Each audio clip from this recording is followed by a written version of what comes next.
This summer, my family and I got to make a pilgrimage to the sequoias and ancient coastal redwoods of Northern California, and it was breathtaking. Despite one small detail, apparently I advertised our 4-mile hilly loop as a walk. The correct word is a hike, right, kids? Yes.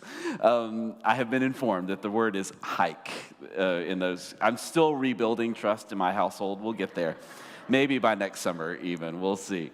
But even with my kids' justified critique of my trail description, it was stunning. These coastal redwoods are over 250 feet tall, some more than 1,000 years old, towering above us like ancient cathedral spires. You stand there, you look up and up and up, and you just feel small in a good way, maybe right-sized in an awe-filled way. But as we looked up and I read the trail descriptions, something stopped me in my tracks.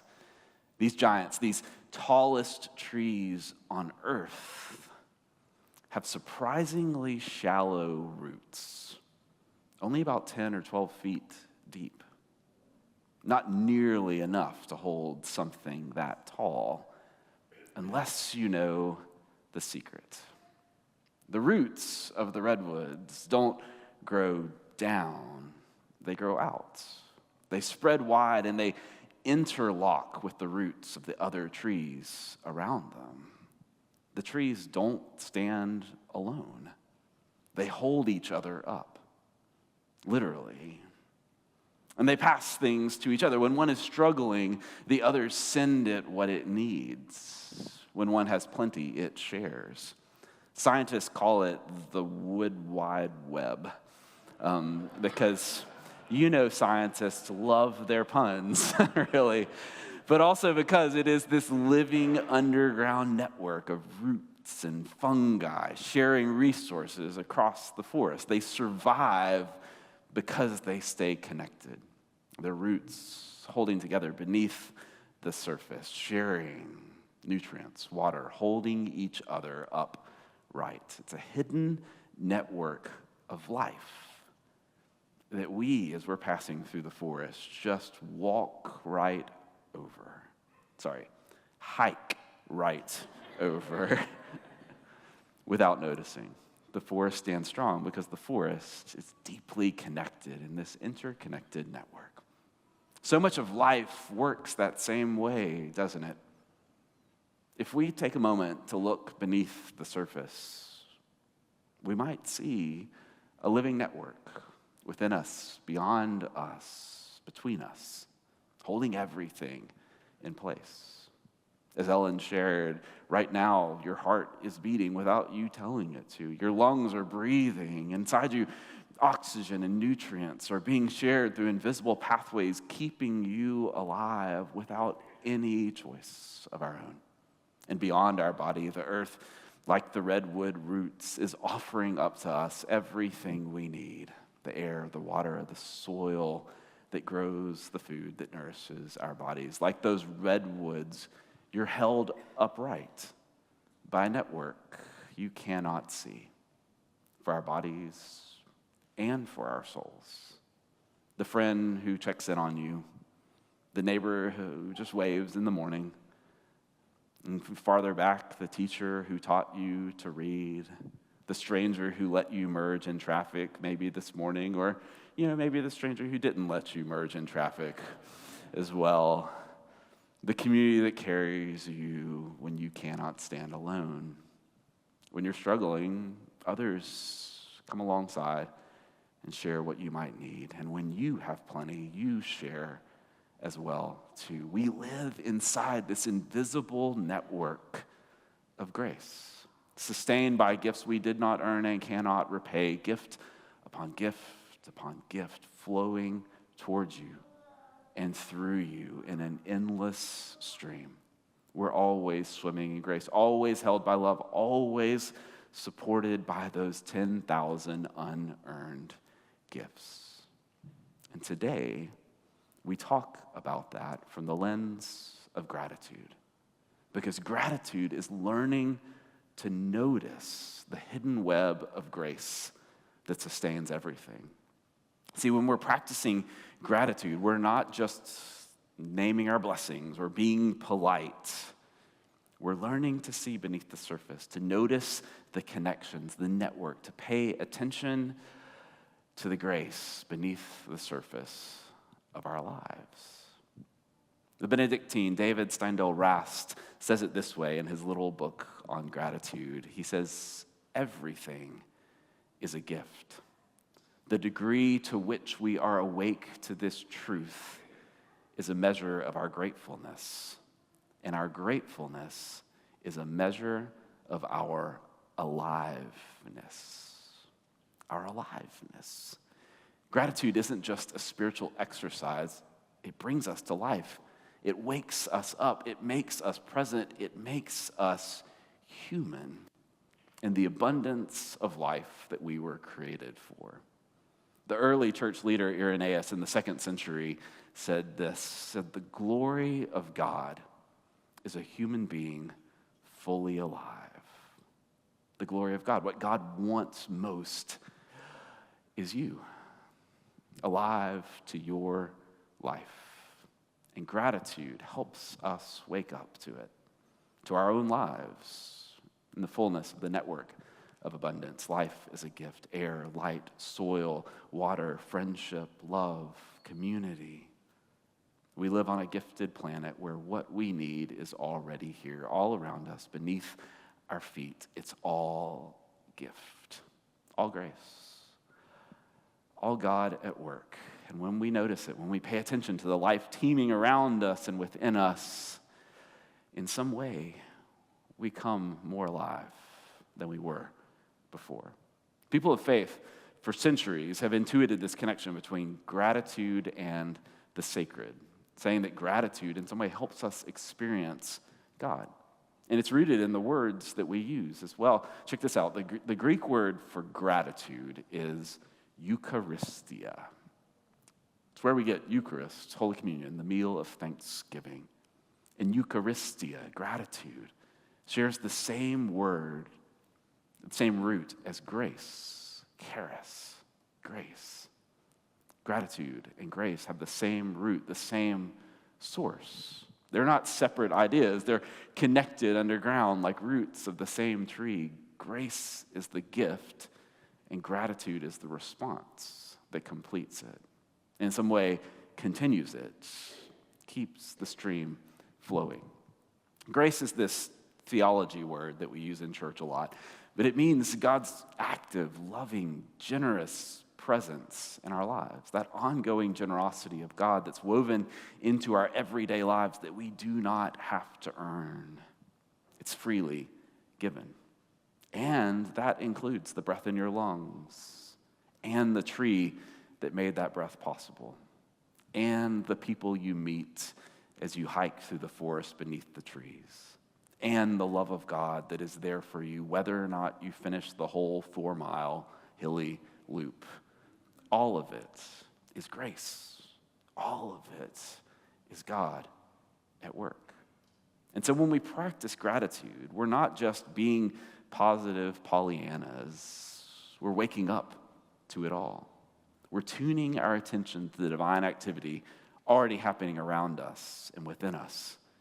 Gratitude is how we notice grace. And if grace is God's generous activity in our world, then gratitude is how we notice God. After all, that's where it all comes from. As James writes in the first chapter of James's little letter, he says, every generous act of giving, with every perfect gift, is from above.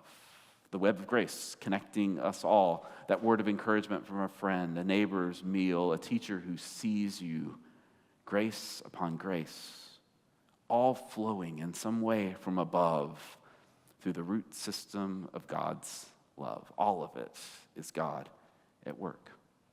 And so gratitude is a way of waking up to this truth that we say all the time, that God is with us in all things. Gratitude helps us notice that. God's at work beneath the surface. But I want to say this clearly about gratitude as well. Gratitude in all things doesn't mean that we need to be grateful for all things, right? No, some things are not things to be grateful for. They're not okay. There are things in this world, in our lives that we've experienced that break God's heart, and we don't give thanks for them, for suffering or injustice or harm along the way. But in all things, even in those hardest seasons of life, there is still an underground network, still life happening, still courage, tenderness, healing even, community flowing beneath the surface. God is working grace even within it all. And for that resilient, tenacious, defiant hope, for that, we are grateful in all things. This isn't spiritual bypass. Gratitude doesn't make us passive to the things happening in our world, just the opposite. When we begin to notice the God with us of it all, when we see the web of grace sustaining us, it brings us to life, and it can give us the strength to face those hard things. Public theologian Diana Butler Bass wrote a book called Grateful, and she explains it this way. She says, gratitude doesn't fix anything. Pain, suffering, and injustice are real. They do not go away. Gratitude, however, invalidates the narrative that these are the sum total of human existence. Gratitude gives us a new story. I love that. Just when it seems like the story might be finished or possibilities are ending for us, gratitude helps us uncover a new chapter where God is active and present, where we realize that there's more to the story, a new story. Gratitude brings us back to life, gives us what we need to keep showing up, to keep loving, to keep working for justice, to keep putting one foot in front of the other, even in the hardest seasons. Because in this new story, we can begin to see the web. We realize that we're connected to what Dr. King called the inextricable network of mutuality, that we're tied within the single garment of destiny. Dr. King's ability to see the web, to notice how our lives are bound together, didn't make him passive. It fueled his work for justice. He wrote those words about the inextricable garment of mutuality from Birmingham jail, even in the midst of setback and frustration, even when he felt betrayed by lukewarm allies, even from the jail cell. He could see the web and the responsibility that it gave to all of our lives. And so he wrote these words. He said, "Injustice anywhere is a threat to justice everywhere. We are caught in an inextricable network of mutuality. Whatever affects one directly affects all indirectly." He saw it. He saw that underground network, and he saw that when one part of the web suffers, that we all suffer, but when one part flourishes, we all flourish. And seeing that, noticing God at work in the web brought him to life. It gave him the courage to keep marching, to keep speaking, to keep working for that beloved community where everyone belongs, where justice and love are real, and we live into the truth of our interconnection that God has established as the way the universe works. King's gratitude was active. It wasn't naive positivity. It was the fuel that powered him. And when we're grateful, we start to notice the web. We start to recognize our part and place within it. And we begin to choose to receive grace and to become grace in our world. So gratitude isn't just about writing thank you notes and then feeling guilty because we need to send a thank you note for the thank you notes that we received to, you know who you are if you feel that kind of guilt. It's you. Gratitude is more than a feeling. It can become for us a way of life. We choose a posture that opens us, choosing to live with hearts open to abundance and to recognize that we're a part of something bigger. And then choosing as our response to participate. Diana Butler Bass writes about this, and she says it this way. She says, when we share gifts, we become part of this gifted way of being as benefactors toward the well-being of all. Gratitude invites us to recognize that the gifts in our lives and then to be a part of that web as benefactors toward the well-being of all, not just receiving grace, but becoming channels of it, passing it on, becoming participants in God's work in the world. That's why gratitude is so countercultural. In a consumer society that's built on creating unmet desires, gratitude is revolutionary for us. Because when you're grateful, you realize, I have enough. But having enough doesn't mean that there's not real need in our world. We see that need everywhere around us, and especially right now. SNAP benefits have ended. There are families that are struggling. Our partner ministry, which is beautifully named Network, says that requests for support in this last month have gone up 50%. And this is the time where gratitude, I think, matters the most, because it helps us see that web. It reminds us that we belong to each other. Mahatma Gandhi said it this way. He said, there's enough for everyone's need, but not enough for everyone's greed. Gratitude is the practice that unlocks that abundance, that allows us to be a part of being truly enough in our world. And when we see that, when we come alive to our world in it, we don't hoard, we share. Butler Bass says, when you are grateful, you're not fearful. And when you're not fearful, you act out of a sense of enough and not scarcity. You're willing to share. When you're grateful, you're not fearful. How we need that, don't we?